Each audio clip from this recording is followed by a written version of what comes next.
If you've ever had a panic attack, it's really hard to explain, but I'm going to make a video that does the best I can to describe what it feels like.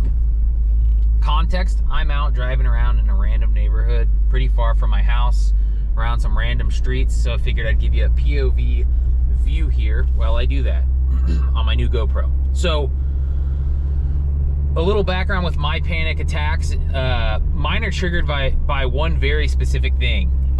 Being far from what I consider to be a safe zone and not having the ability to escape that and not knowing where I'm at. So for me, my anxiety starts, I mean, a panic attack almost always, I know it's coming because it's pretty hard to leave an area that you're comfortable without not knowing that. So I tend to have a lot of anticipatory anxiety before the panic attack even takes hold. But once it does, it usually goes a little something like this. So let's say I can go 20 miles from my house in one direction. As soon as I cross a certain, let's call it like barrier or threshold,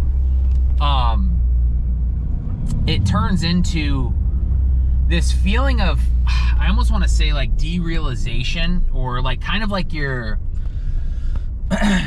not quite yourself.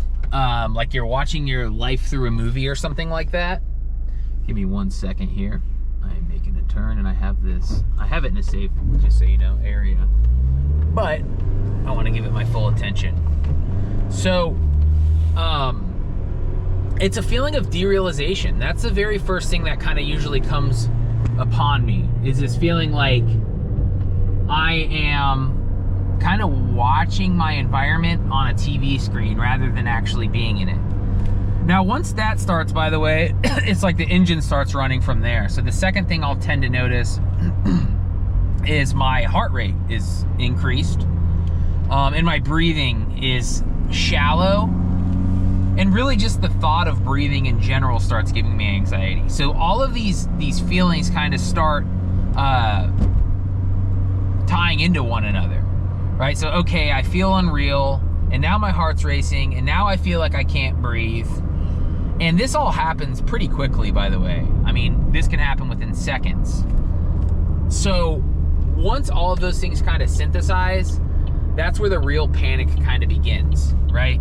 So basically what I'll see happen is, let's say that all those feelings that I'm having are like a 5 out of 10.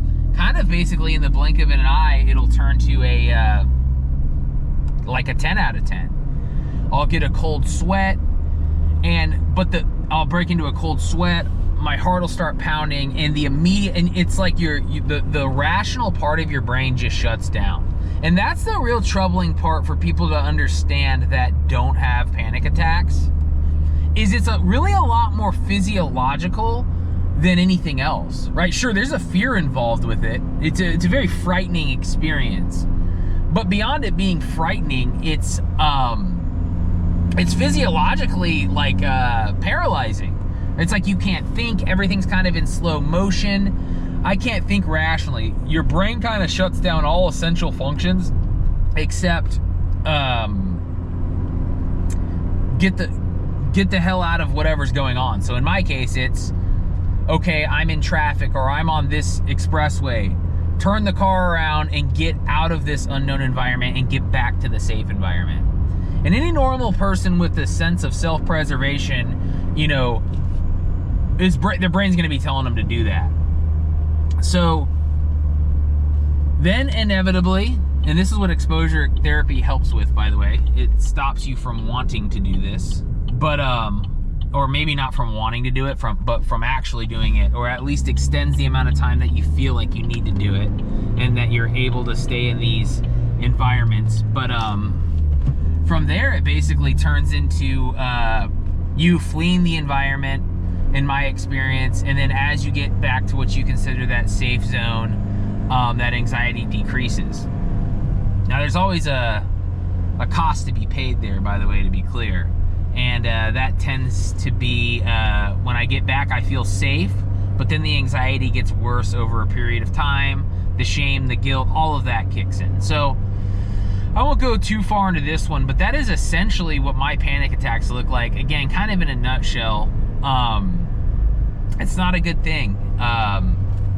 If you're watching this and you have panic attacks, tell me what yours feel like. I'm curious, like, what do your panic attacks feel like? How do you contend with them? What do you do to make them better? What do you do to make them worse? I really am genuinely interested in how everyone else is feeling and how they are basically dealing with this situation. So leave a comment, subscribe if you haven't already, and I hope everyone's doing well and staying healthy on this crazy week that we've had, at least here in the United States. Not sure where you're watching from, but it's been a bad week, I think, for a lot of people. So yeah, hope everyone's doing well, and we'll chat soon. Bye-bye.